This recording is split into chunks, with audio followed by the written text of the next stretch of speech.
have got a fabulous, glorious new team coming in. Treasury Secretary is an incredibly important spot. I love the guy that was picked for Treasury Secretary. And I'm just going to tell you something on background.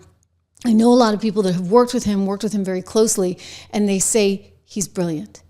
He's one of the smartest people, most sophisticated financial thinkers they have ever come across in their careers.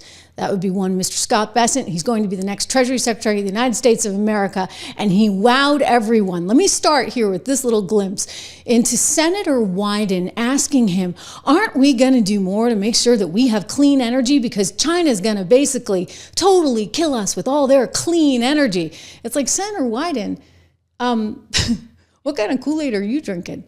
Last I checked, China wasn't necessarily all that clean with their energy, right? Well, Bessent called them out right in front of everyone. It was glorious. Watch. The more you reduce carbon, the bigger your tax savings. Now there is a big effort in the Trump administration to reverse it. I think that's going to be bad for the economy, but it is going to be damn good for China, because we are in an arms race on clean energy with them. Are you going to be on the side of people who want to unravel this? Senator Wyden, just so we can frame this for everyone in the room, China will build 100 new coal plants this year. There is not a clean energy race. There is an energy race. China will build 10 nuclear plants this year. That is not solar. I am in favor of more nuclear plants.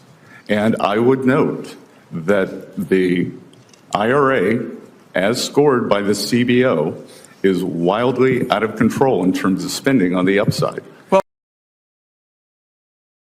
this is great. You know what? Incidentally, did you see who is seated behind him? His son and his husband. And I flag that because for all those people, I'm looking at you, Whoopi Goldberg, that said Trump was homophobic and all the horrible things that they said about him. Your new Treasury Secretary is a happily married man married to another man with a child, a son that they have raised together. So it's not an issue. In fact, I haven't talked about it before because I don't really see it as Donald Trump is somebody who's all about who is the best person for this job. Male, female, black, white, gay, straight, I don't care, he'd say. Who's the best person for the job, period. And that's all he's looking at. We got a really good person for that job. It was interesting. Today, he was asked actually something about why it was that he had never been in government before. And his answer was rather interesting. He said he was shot down from the Naval Academy in Foreign Service because of his sexual preference. And he praised Donald Trump for not caring about this. This was in response to a question, as I said, about why he had not previously served in government. So you know what?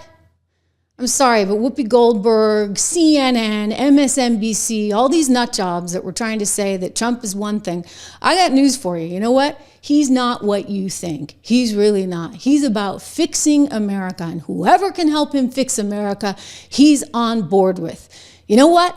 Bessent gets it. Bessent understands. You cannot spend more than you make indefinitely. Now, bear with me, because this is kind of a wonky soundbite, but it's a big part of what I believe in. I've said this for years. Like, you're a family. Think of this, right? You're a family, and, maybe you get an increase, a raise. Does that mean you go out and you buy a new car?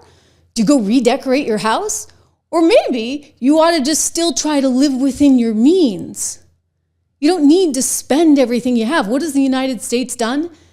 These idiots on the left think that if our GDP, our economy is growing, then we need to grow spending accordingly. Well, they've not only grown it accordingly as a percentage of GDP, which historically was somewhere around 17%, they've bumped it all the way up to 25%. We haven't seen anything like that since days of wars, or trying to get out of a great recession. Scott articulated this beautifully. I want you to hear it.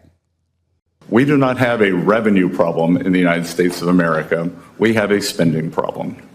That historically, for the past 40 or 50 years, revenues, federal government revenues, have averaged about 17 to 17.5% of GDP.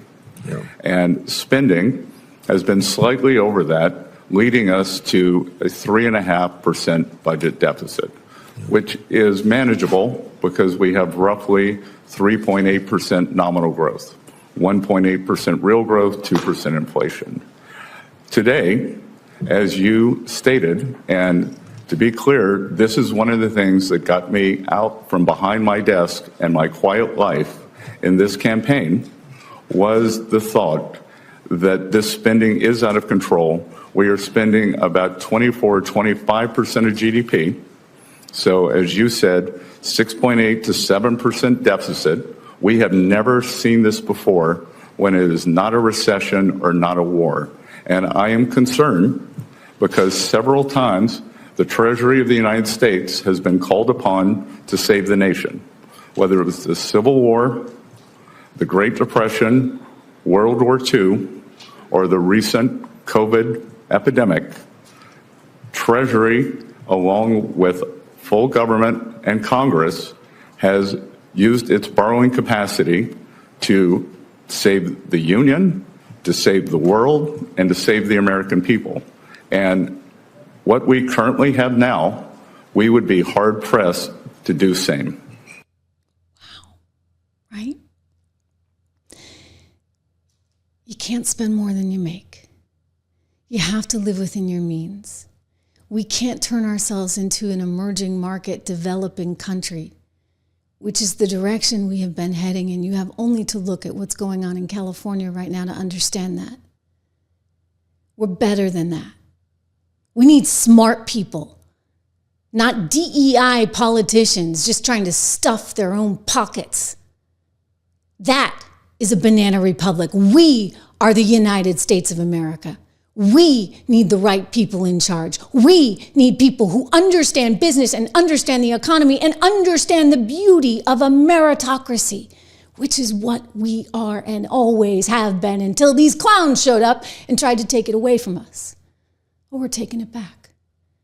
America is coming back to the people that love it, believe in it, and are willing to work their asses off for it. Excuse my French, all right?